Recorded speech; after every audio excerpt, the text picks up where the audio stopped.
Right, here we are, back in the Mad Scientist Lab.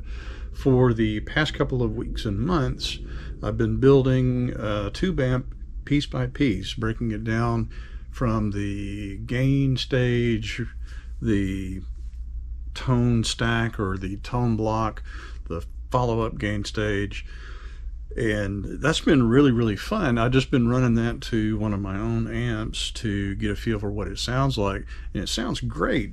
Lots of great experiments there, but I thought to kind of complete the ultimate, piece by piece tube amp, that I would go into this. This is my notes on an EL84 power amp section or speaker driver.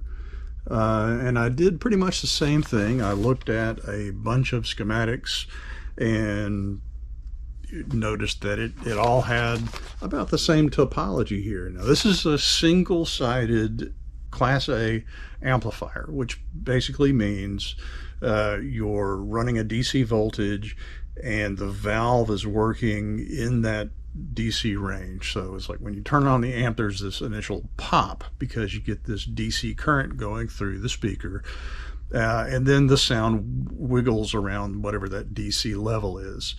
So I've taken a look at a series of amps. Let's see, there's PVs in here, there's Matchless, Marshalls, Laney, some hi-fi equipment, Crate, and one of my own designs, which I literally built from looking at the curves and stuff. So it's a pretty wide assortment, and there's the list of all those things there. I don't expect you guys are going to be able to read that, but what we're going to do now is make one of these sort of cigar box amplifiers for an EL84, so then we can power a speaker, and then we can tweak all the voltages and see what that sounds like. All right, so let's go over to the bench and get started. All right, next thing is next.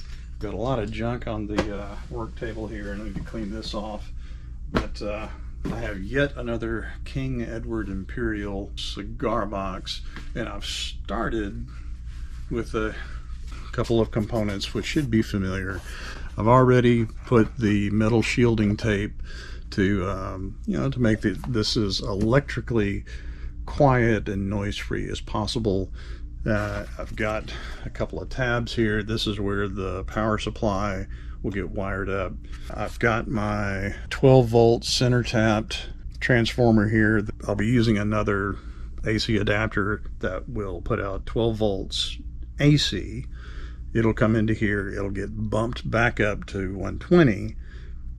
Since it's center tapped, I'll be using the 6 volts out of there to use for the heater elements of the EL84. I've mounted an audio transformer here on this side. I really don't know what it's rated. That's kind of how I do these things. I get these, I try them out. If they work, great.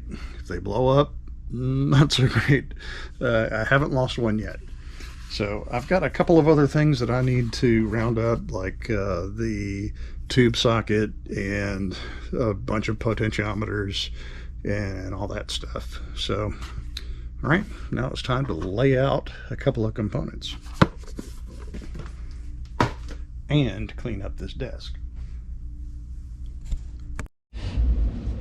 By far the most irritating or the most difficult part of these test harness builds are making these capacitor switches. Now these were actually meant to be put on a through-hole circuit board or something like that, so these really aren't made to be soldered together, but in a pinch that's what I'm going to use because that's what I have handy.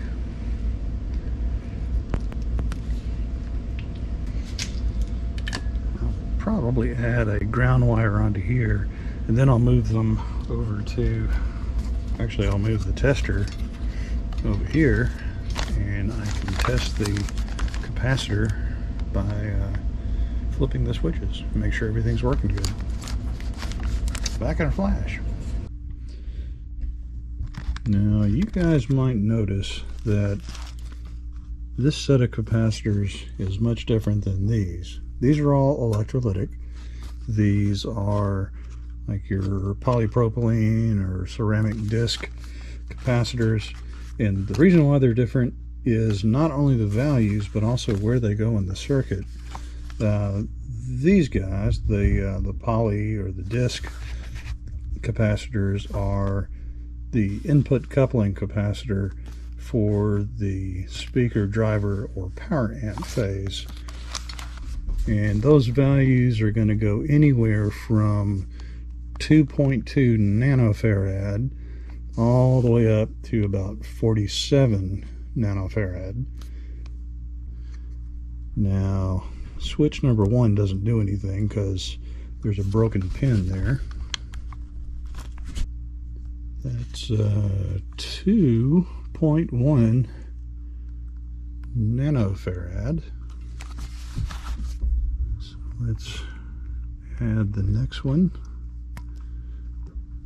Switch number 3, which should be my 4.7.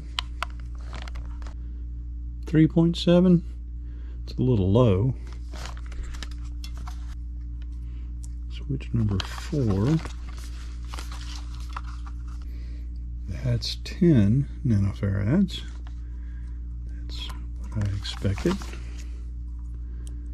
Switch number 5, this should be 23. Not that far off. I was thinking that if I was going to add that 2.2 in there, what will that give me? 25.9. Alright, switch number 6. Should be about in the 30s somewhere. 7.1. That makes me think I've got an error there. Alright, I'll come back to that one. 49. Okay, that one's supposed to be 47. Alright, so I've got one to fix there. Alright, I found my mistake. I had to build up to 30 nanofarad by using a 22 and a 10. And that right there is 33 nanofarad. Yeah, I had them in series instead of in parallel, and that makes all the difference in the world. So what I was able to find was coupling capacitors. I've got 2N2, 3N7, 10, 24 nanofarad, 33, and 49. So that gives me a pretty good range to couple into the circuit. The bypass cap, I've got 3mu3, 24, 32, 48, 107, 257, and 472. For some of these lower values, I can just add the 3.3 microfarad and give that a little bit of a boost, so it should just help out the bottom end a little bit. The rest of these things are all going to be potentiometers, which is pretty straightforward. I've already got the audio transformer installed in the box, so now we're going to go over to the time-lapse photography, and I'm going to drill a bunch of holes, get the tube socket in place, input output jack, and let's say the potentiometers. After that, it's going to be a matter of wiring up all the controls from the input through the potentiometers into the EL84, the resistor and capacitor pair coming out of the cathode, the screen resistor, and last last but not least, getting the audio transformer hooked up, and that should go to an external speaker out. And that's it. It's all assembled. Next, it'll be time to give it a listen and cross our fingers and hope that it works.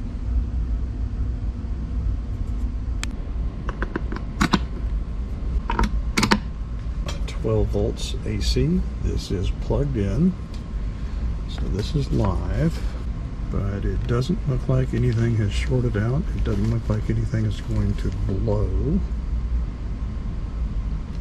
I need to get the EL84 to go in here. What I've got here is the EL84 test harness, and I'm going to be using my coveted transparent overdrive, so named because it's transparent. This has about a 20 dB gain. Since there's nothing really front loading this thing is really quiet, and it's driving an 8 ohm Celestion speaker in here. This is an old PA speaker from like a school or something.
Turning out the cathode resistor, and it got a little bit quieter. The screen resistor doesn't seem to really do that much. Probably not with just this underpowered example here. All right, not going through the ceramic disc. This is going on the first of the polystyrene film capacitors.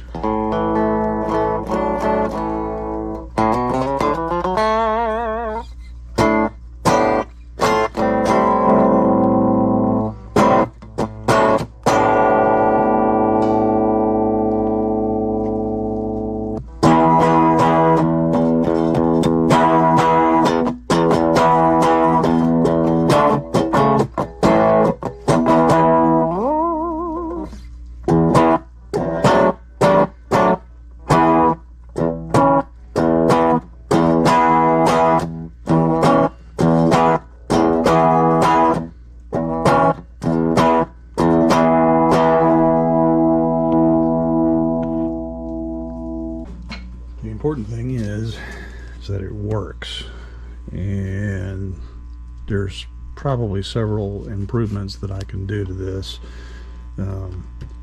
namely getting a better signal to come in here, boost it up so it drives this guy a little bit harder. Having a more beefy power supply would definitely help, and not having this step-up transformer, because when it's coming in here, it's basically burning up a lot of amps. It's burning up a lot of juice just to get the filaments going. So but anyway, I'm gonna call this a success. Put some knobs on here. In some future video, I'll have all of these different modules plugged together and come up with some prototypical amp examples. We'll try like a Tweed sound, we'll try Marshall or Soldano high gain kind of example. But anyway, That's next time. Check out later.